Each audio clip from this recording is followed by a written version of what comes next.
I've never done a live podcast, but I have done that thing where you put a song on in the car that you think your friend will like, and then you're just waiting while they listen in silence awkwardly. And you're like, it's good, right? Tell me you like it. User Error 52. I'm Joe. I'm Alan. And I'm Dan. So we're back, and we've got exciting news. We've now got a forum, thanks to you, Popey. So community.error.show, is it in a fit state for people to go and sign up and start posting? We'll soon find out when you tell everyone. Yeah.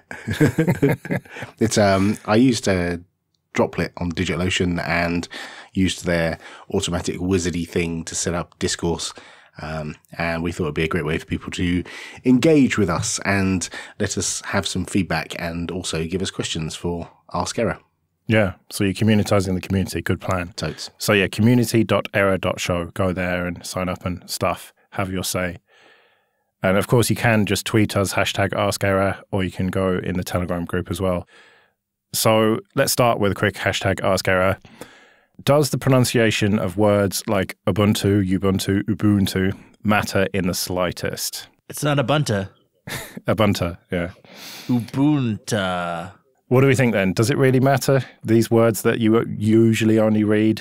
I don't know. Some people get really uptight about this and feel the need to correct other people. Like, this has been like long before Ubuntu or whatever you want to call it, or Ubuntu as some people call it.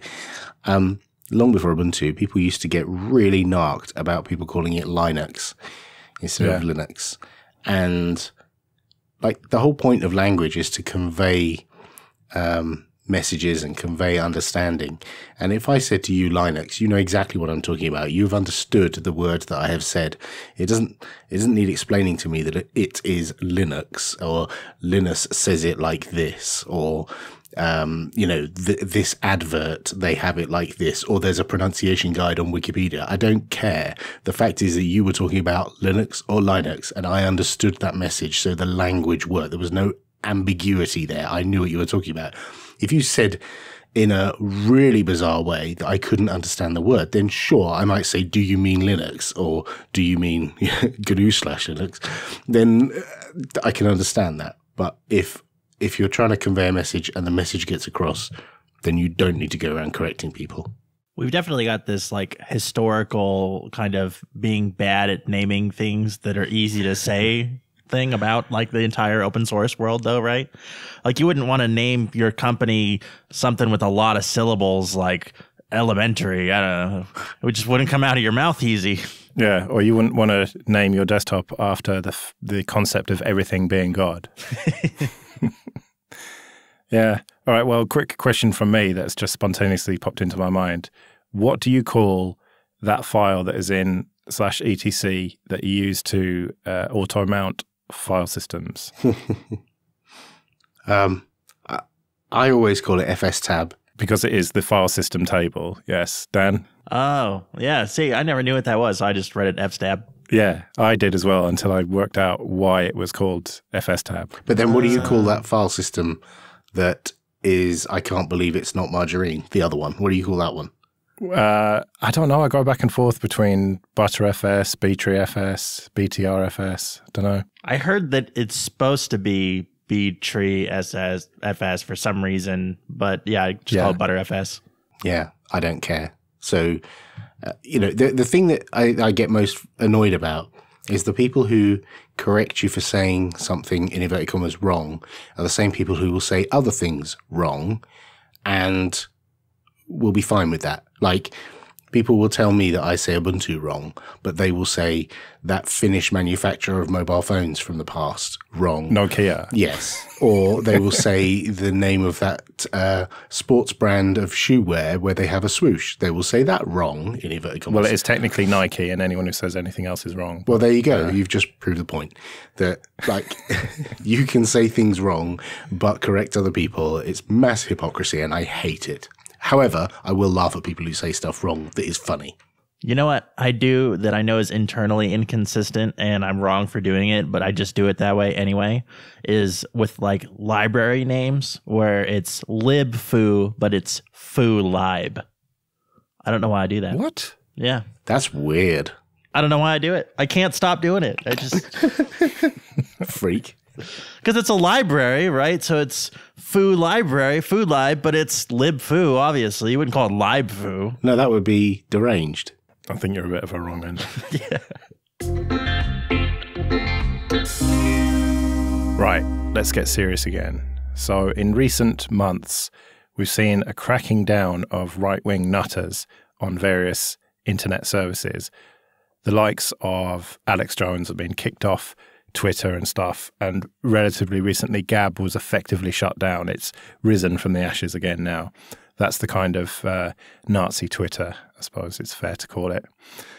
They would say, no, it's free speech Twitter, but whatever, it's full of right-wing bastards who I hate.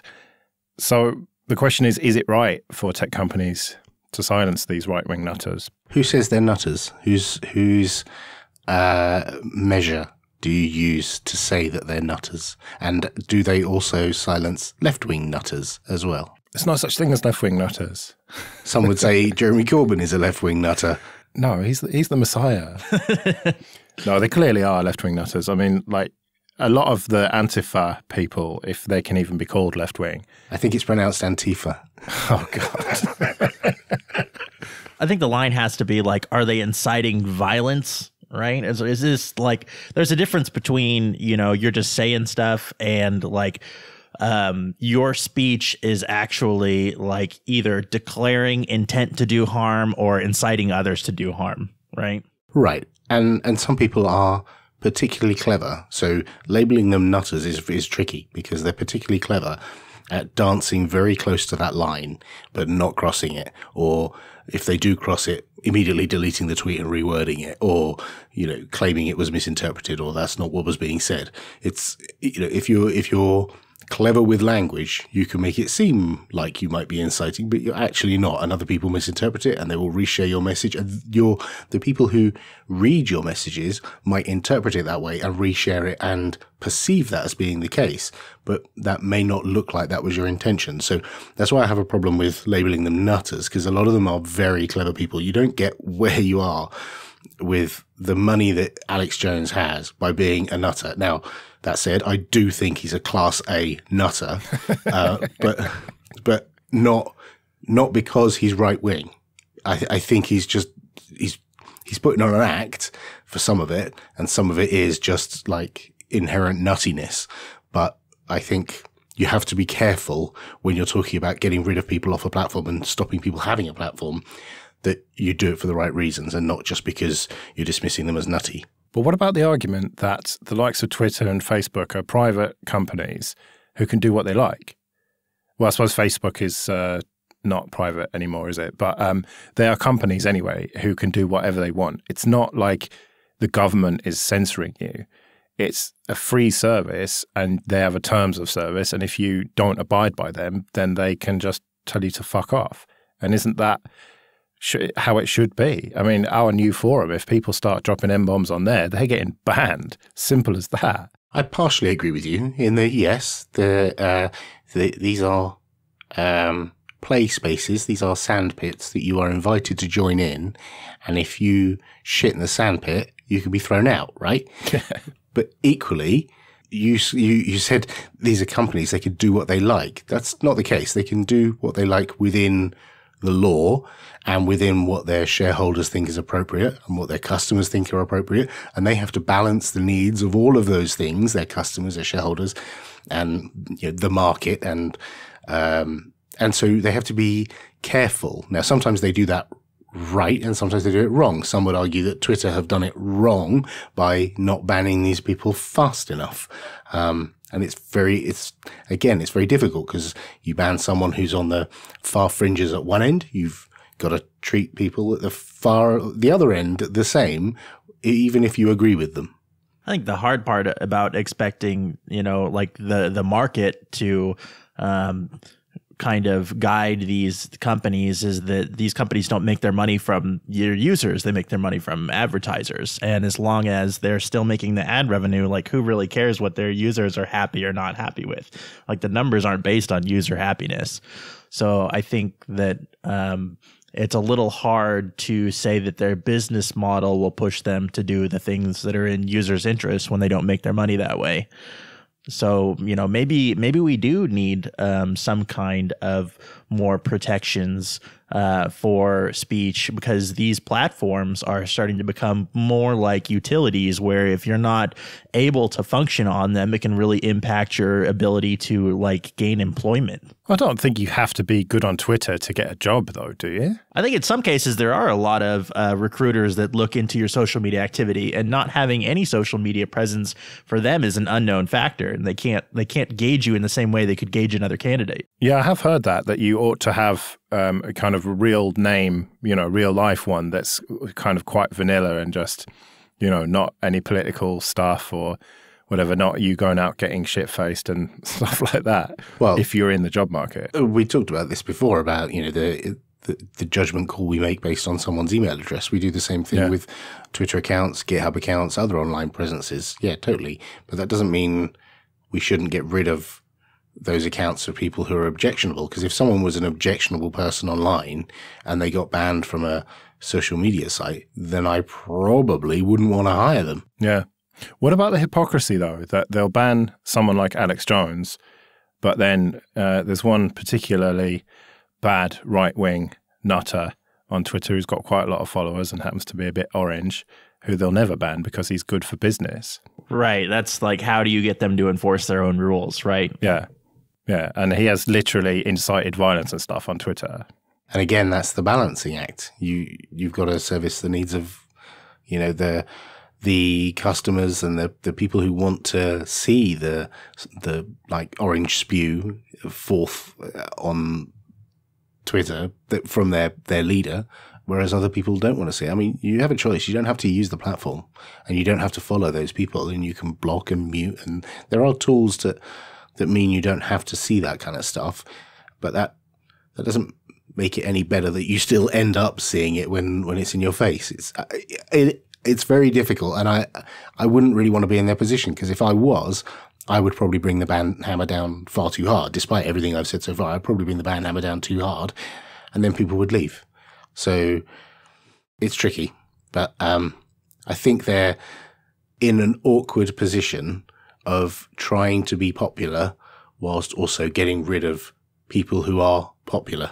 It's funny that people talk about Twitter being a terrible place full of horrible people, but it's not for me at all. There's a few annoying people here and there, but I've blocked a lot of accounts, and I've recently taken to muting. I think that's better because they don't realize that they are muted, and so they can just shout at you into the void and you just never see it. And I think you can make it a very pleasant place to be if you just ignore the stuff that you don't want to see. I must be doing Twitter wrong because I don't get people shouting at me at all. Oh, right. That's because you're too boring and that must be it. Middle of the road. Yep. Too much of a centrist dad. Yep. Okay, so for people who don't know, Popey, you work on snaps for a living at the moment at Canonical. And the idea of snaps, is it fair to say write once, run everywhere? I know that's kind of a bit hackneyed. Not really. But, the idea is universal packaging for applications. Universal packaging for Linux. Yeah, right. And Dan, you work on Elementary OS, where you have very strict guidelines about what an application should look like and how it should behave. And it's very much not about being universal, is it? You don't really care whether the apps in App Center work on other distributions. You're not going to impede that and stop them from working, but that's not your priority at all, is it? It's about having a unified experience on your distro. So is that fair to say? Yeah, we really encouraged developers to follow the human interface guidelines and write to the platform, and we try to communicate them about what kind of platform features do they want and which ones do they like, and help them build apps that are more integrated and not so much the cross-platform thing. Yeah, and so your whole distro is all about having an experience, isn't it? You present this experience to the user, and they sort of like it or lump it at the end of the day, because you can't really customize Elementary OS very much at all. You can customize some things, but you've deliberately taken those decisions, haven't you? Those design decisions to say, this is how we think you should use your computer. You are free to use anything else if you want, but we're going to argue the case that this is the best way to do it. I mean, for the most part, it's like I love cars for these kind of things because, you wouldn't buy a truck and then customize it into a car. You would just buy a car. And that's kind of how we design it is we go, well, we're building this kind of utility. And with those assumptions in mind, this is how that kind of thing should work. But I think there's a big room for things like customization in terms of like accessibility and things that make the product more accessible to a broader range of people. And those things aren't necessarily design decisions. It's accommodated in different kinds of workflows is a little different from removing major design decisions. Yeah. So the question really is, which strategy here is best for desktop Linux? And I don't know even what that means. Does it mean best for each individual distribution, or does it mean best for the whole ecosystem as it exists at the moment, or best for attracting new users? I mean, that's very much an open-ended question. Well, they're very different. Like, you introduced me as, someone who works on packaging software for universal packages for Linux, right? And Dan works on a platform where he's encouraging people to write for that platform. So those are two very different tasks. It's not apples and apples, it's apples and oranges, right? So, but I can see where you're going with this, right? So you're conflating the fact that you could build for one platform, and is it better to have this unified vision, human interface guidelines, where everything is consistent and coherent, or is it better to pull together packages from all over the place that look completely different? Some of them don't work together particularly well because they're maybe different toolkits, or they follow different standards, or they don't follow any standards at all, and they're all built with like different libraries all over the place. Like, which is better? And it's tricky because I think that what Elementary doing is fantastic. And I love the whole idea of having a coherent platform where there are human interface guidelines, and there is consistency between applications, and someone is making opinionated decisions about what the platform should look like. But that's not where we are.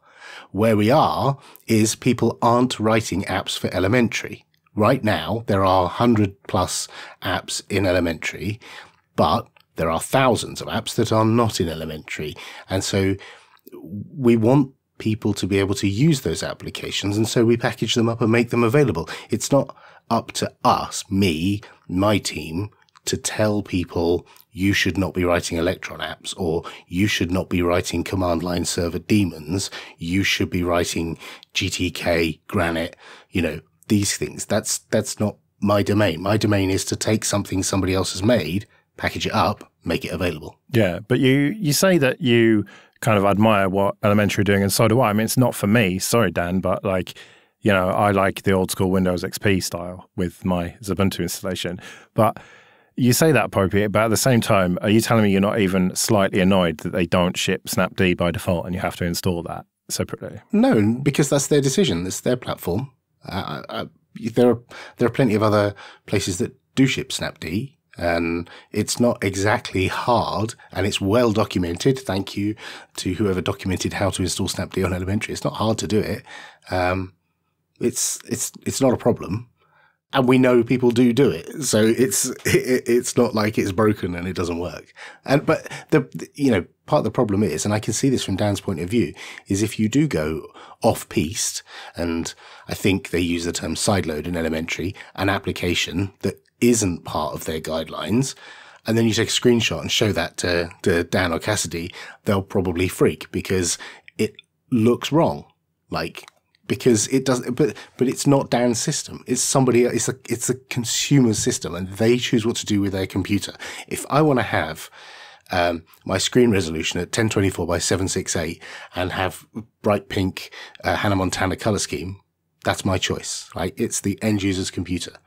But you can only do so much to put them within your guidelines that you think are the right way to do it. Yeah, I don't think that we want to restrict users from sidelining in any way. And like Alan said, it's pretty easy to open App Center and look for Snaptastic is an app someone built, and it pulls in Snapd automatically, and then you can use that to install Snap packages all day. So it's up to users to decide, what kind of applications they want to run on their system. And we know that there will always be certain kinds of applications that need to be sideloaded from software developers that don't care to support any kind of Linux, let alone Elementary OS specifically. But on the other hand, what our users are telling us is that when they use their web browser and they hit maximize, they expect it to have window decorations, which Chrome did not for a long time. Or when they right click, they expect the menu to stay open and not close immediately, which Firefox currently does. Or any number of like weird issues that sideloaded apps have. When they change the localization of their system, they expect the applications to adapt. Or when they go into accessibility settings and have large fonts, they want the applications to do that. Like there's so many platform integration features that these applications don't necessarily follow because they're not native, that they frustrate users, and the users don't understand why they're not working. So what we're trying to do is encourage developers to write to the platform conventions and with the toolkit that we've embraced, so that when users use their applications, they get the experience that they're expecting to have. It's just two very different approaches to attract new people to Linux. I mean, I assume that all three of us want to attract as many people as possible to using Linux and open source and free software, whatever you want to call it. And it's just a fundamentally different approach, isn't it? I mean, what you are doing, Dan, is trying to make the best thing that you can and say, look, we'll put this out there and hopefully everyone will use it. Whereas, I don't know, is it not a bit more pragmatic what you and your team are doing, Popey? Well, we're not trying to get people to write apps. We're not out there saying you should write apps for GTK or you should write apps for Qt. I would love it if there were people making more GTK apps and more Qt apps and more command line server daemons and command line utilities and all these different things. Because like the desktop is only part of the story. I spent today sat in between two developers of high quality, well-known software, neither of which are desktop applications. And they both have many thousands of installs, but they're not desktop apps. Now, they don't meet the elementary design guidelines because one of them is they're both command line server applications that run in the background and have a web UI as a front end that has a custom design user interface that doesn't look anything like anything else. So, those things are still valuable to users and users can make the choice. But what do? Do we cut off our nose to spite our face and say, no, we're not going to package that software because it doesn't look like Ubuntu or it doesn't look like SUSE Linux or it doesn't look like whatever other distro? Like if every single distro said, no, we're going to be opinionated, our app store will only show applications built for our platform, then the fragmentation would be worse. Like I could run Red Hat Linux and only see a minute subset of the applications in the entire Linux ecosystem, or I could run SUSE and see a different set of applications.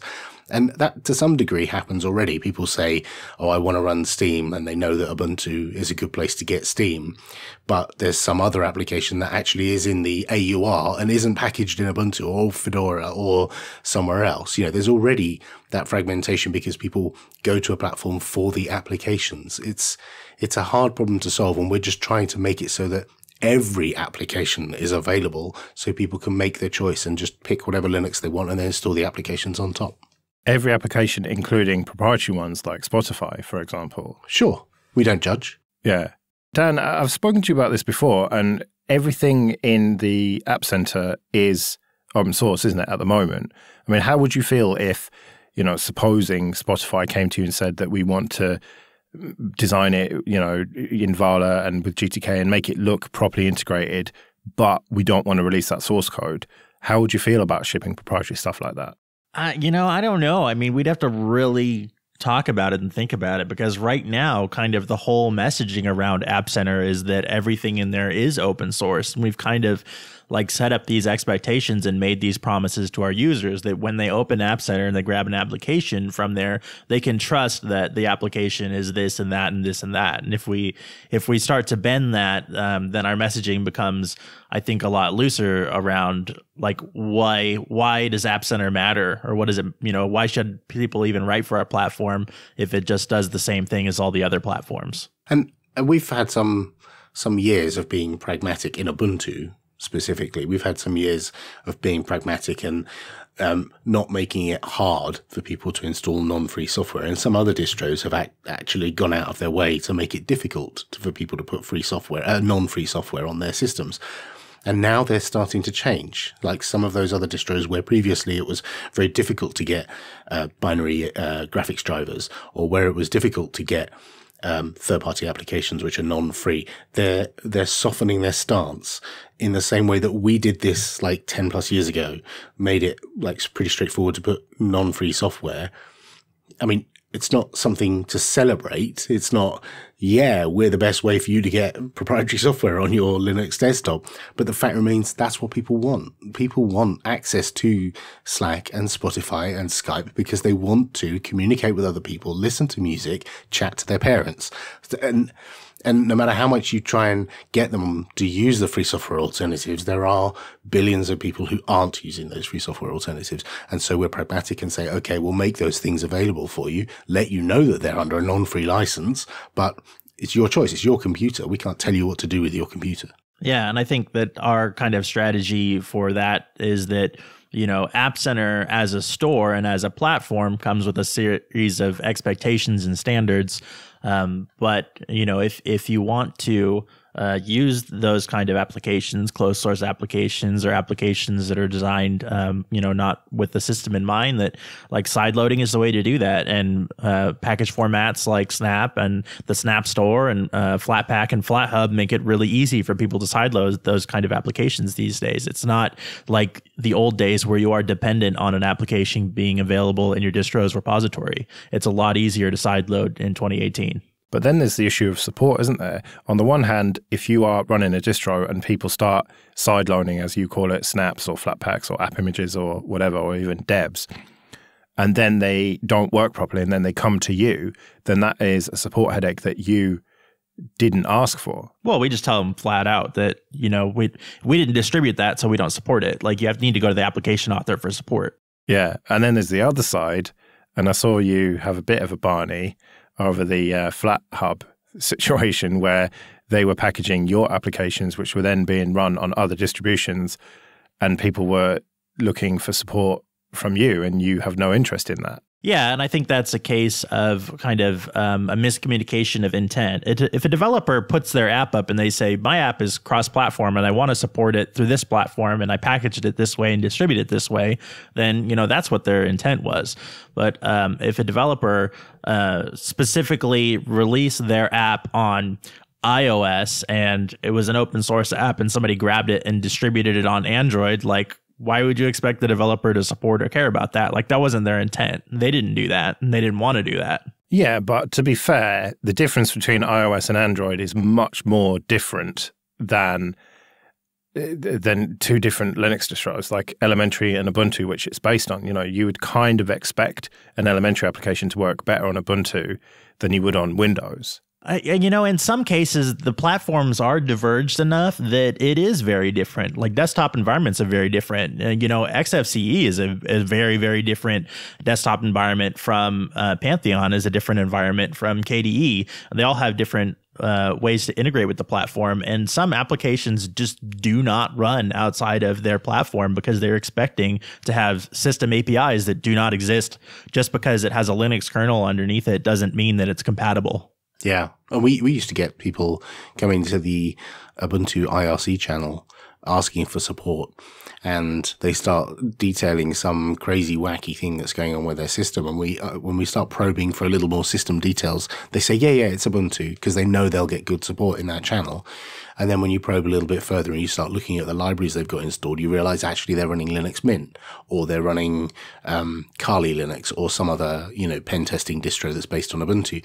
And we tell them to go and find their support for their system, because while they are somewhat related and somewhat common, there's enough different, like, you know, a derivative that decides to ship jack instead of pulse audio. That, like, we've never shipped jack by default. And so anyone who tries to do support on Ubuntu, if they don't know the jack daemon very well, then they're going to be out of luck providing support. So it's not unreasonable to say, I don't want to support that platform because it's different enough than what I know. And plus, I actually have all these other people over here who are on the platform that I do target, who need my time. Do I spend my time, my valuable time, supporting people on a platform that I didn't create, that I don't particularly feel invested in and I don't care about? Or should I spend my time invested in the platform that I actually made? And I think Dan's pretty reasonably wants to support the people on the platform he made. And yet, that's exactly what you do for a living, isn't it? You've just described everything that you don't want to do, and that's your job, is to support these snaps on all sorts of obscure distributions. You've got like 50 VMs running or whatever to test all this. No, it's not necessarily me that supports them. It's the software vendor. We try and, so like, we go and speak to people like Skype and Spotify and Slack, and we have lengthy conversations with them, and they have to go away and consider whether they want to package their application in one of these new formats, and they have to decide what that support burden is going to be like, and is it going to be worse for their support operatives to have to support one package across 8 distros, or is it going to be easier for them to have 4 different bespoke packages for those different distros and different releases of distros? And they've made the judgment call that it's better to have one snap for all of those distros. And it's not me that's supporting it. I'm encouraging them to do that, but they have to make that decision themselves. Just like Dan makes his decision for his software, Spotify have made the decision for theirs. So if you want support for Spotify on Linux as a snap, you go to Spotify. They will help you. They have a dedicated forum for it. If you have a problem with Skype as a snap on Linux, you go to Microsoft and they will help you. I think one place that we can both agree is that a source of major problems, especially regarding support, is with the maintainer model.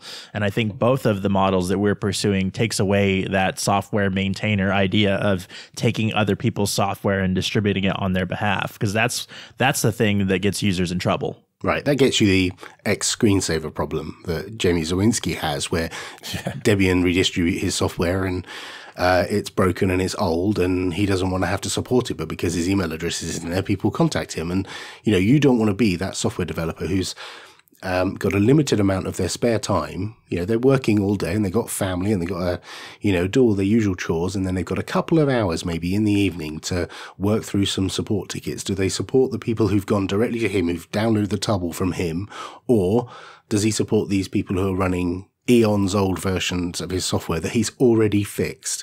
You know, you've got to respect the developer, I think.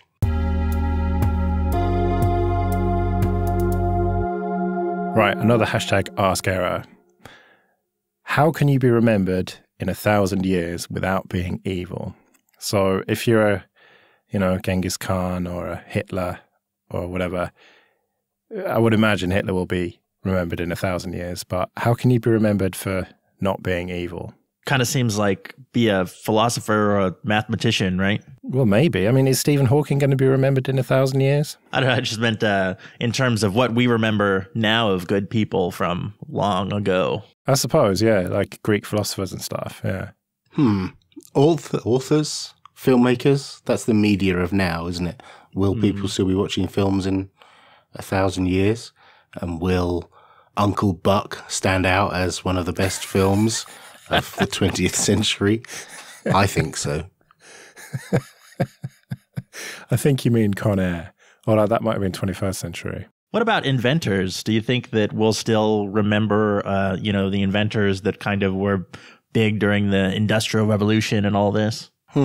It's weird because I think there are people, I think there's a generational thing where you, like at school, I remember getting taught who invented the telephone and who invented the television. And no, America, you're wrong. It wasn't Farnsworth. It was John Logie Baird. So like, and those were of that generation. I don't remember like people inventing certain types of bridges, although I know of a couple of engineers who made, you know, impressive bridges and tunnels and stuff. And if I go further back, I'm not sure what I would remember, but I would imagine in 300, 500 years' time, they will be taught about who historically made things that were appropriate for them recently, like who made the first flying car, or who made the first fully autonomous heart surgeon, or, stuff that is of the now. I think if you want to be remembered for 1,000 years, you've got to do something really, really significant. And that probably does mean killing a lot of people. So, the pros and cons of breeding. Now, Dan, I've spoken to you about this previously, and you have plans to have kids in a kind of vague, at some point over the horizon type situation. Popey, you have got 2 wonderful children. I am not going to have children and have taken steps in order to do so. So I thought we should talk about this. Do you regret having kids then, Popey, first of all? Oh my God. I wonder what you're going to say. You can't possibly ask me that. Given how fucked up the world is, like, okay, well, that obviously you're not going to say that you regret having them because they are wonderful. But here's a better question for you. If you could advise them whether or not to have kids, what would you say? Yeah, I'd probably say don't. It's weird because sometimes I do imagine, everyone imagines interesting scenarios. Sometimes I imagine that I can fly or that I'm invisible, and sometimes I imagine that I don't have children and what my life would have been like that. It's not that I don't want them or I wish they went away. It's just that I wonder how my life would be different. And I do wonder if I hadn't met someone who was, normal like my wife is, and was willing to procreate with me, whether I would actually turn into one of those people who just a nerd who has difficulty socializing with my favorite gender, and would just turn into a bit of a slob. I think there's danger that could have happened. So there's a danger that you could have turned into me, is what you're saying? Yeah, kind of. Because that's what I was like before I started dating, because I was quite late to that. And I was a bit of a slobby nerd, and it actually took girlfriends to educate me on, buying new clothes and showering and stuff. And so I know that's got not a lot to do with children, but the concept, my alternate life, I don't think of myself as pilot or international playboy if I didn't have children. I think of myself as like the worst of me if I didn't have children. You think of yourself as that guy in the South Park episode with the World of Warcraft? Yeah, totally, with a hand brace and yeah. That's exactly who I would be, yes. So Dan, where do you stand on this now? Are you still eagerly awaiting the arrival of your children? Well, I think, like we talked before, having children is probably the worst thing you could possibly do for the environment, right? Like on objective measures, when you look at it, you're like, this probably makes me a bad person to have kids, really. But I don't know, for some reason, whether it's just like biology or idealism or what it is, there is some part of me that's always thought that, someday I'll be a father and I'll have children and, I'll show them these things or teach them these things or have these kind of experiences with them or, help them in this way, or I don't know. I think that for some reason there is some kind of a desire there to say, for the next generation, it's a chance to kind of improve and start over and kind of show them things that I wish that I knew or give them a leg up or I don't know. There's some kind of desire there to do better next time. Yeah. And I, my personal circumstance meant that I desired my children to have a better circumstance than I did. And, all parents, all, sane, medically coherent people want their children to have a better life. If someone's a drug dealing alcoholic and is very down on their luck, they may not think about the welfare of their children, but like a normal, level-headed, well-adjusted person will probably want what's best for their kids. And I wanted kids to have a decent life, a good start. Do whatever I can to make sure that they get a foot on the ladder and all that. Just like anyone else would want that. I don't know if I've done a good job or we've done a good job or not. You will never know until 50 years time, when you find out. But having a go. It's not a bad idea, but I see Dan's point. Like, as we've discussed before, it is difficult because I don't know, at the time when we first had kids, bear in mind that was like 15 years ago, I didn't really think about the carbon footprint. That wasn't even a phrase I think I even uttered 15 years ago, carbon footprint. And so it never entered my head that, you know, these resources in the world that I'm using up by popping out a couple of kids, it was, and if I look back now, I think it's, you know, pretty selfish thing to do. And I've had discussions with friends who say they're not having kids because, you know, of the resources it uses, and they would rather, you know, use those resources on themselves rather than... Well, they're lying about caring about the environment. That's just the excuse that we use for being like a self-centered child, man-child or woman-child, because that's really what it boils down to. I like to say the reason I'm not having kids is because of the environment and because the world's really fucked up and all the rest of it. But the reality is I am, well, it's like a good friend of mine once said to me. He said that he is selfless and responsible enough to admit that he is too selfish and irresponsible to have children. And that pretty much sums it up. I'm just too selfish and irresponsible. I would just be a terrible, terrible father. And so that's why I decided when I was a kid that I wasn't having my own. And also I can't relate to kids very well. I can barely relate to adults. So I just hate like that awkward thing when you meet someone's kids and you're just like, I can't have a proper conversation with you. You're not a proper human yet. So I just don't know how to relate to you. And when I was a kid and people would start talking down to me like an idiot, I'd say, why are you talking to me like that? Talk to me normally. But apparently I was not normal. I mean, at what age do you think they're capable of having a normal conversation? I just got in from work just now, and Sam came barreling out of his bedroom to tell me that there's this new, I don't know, L72 gun in Rust, and it has a range of 1,062 yards, whereas the old bolt rifle had a range of 560 yards or something like that. And if you get these gloves, then, and we had this whole conversation about cool guns in a game we both enjoy. So there's that shared experience and that we have. Yeah, but he's like 10-ish, 12. Isn't he? Yeah. Well, there you go. Yeah. Once they get to about that age, they're proper humans. But I'm talking like, you know, 6, 7-year-olds. Right, but they're only 6 or 7 for like 2 years. That passes like surprisingly quickly. They become capable of coherent speech pretty quickly and able to carry a conversation and have their own opinions about what foods they like and don't like and whether they want to go to Nan's house or not. They have opinions. I think I think it's fantastic that there are these creatures inside my house that I can have conversations with, and I don't mean the cats. No, you just talk at them. Yes. But I don't know, like, until you can talk to someone about the nature of reality, it's not a proper conversation, is it really? Wow. Yeah, I don't know, but I love a 3-year-old because they just love information. You know, they're excited to learn everything, and it doesn't even matter. Like, counting is boring. Numbers are not fun. And 3-year-old is like, I can count to 10. This is the coolest shit in the world. Like, they just love it, and they just want to count to 10. And, you know, you can do that with them. And like, they're just excited about the world because everything is brand new to them. And I think that's like such a really interesting thing, to be able to show someone things that they've never seen before, even if those things are really simple. And there's something incredible about being a 30, 40-year-old man laying on the floor on your stomach playing with Lego. That's especially when they wander off and do something else, or they go for a lie down and you carry on staying on the floor playing Lego for another 2 hours after that. Oh no, I'll build that for you.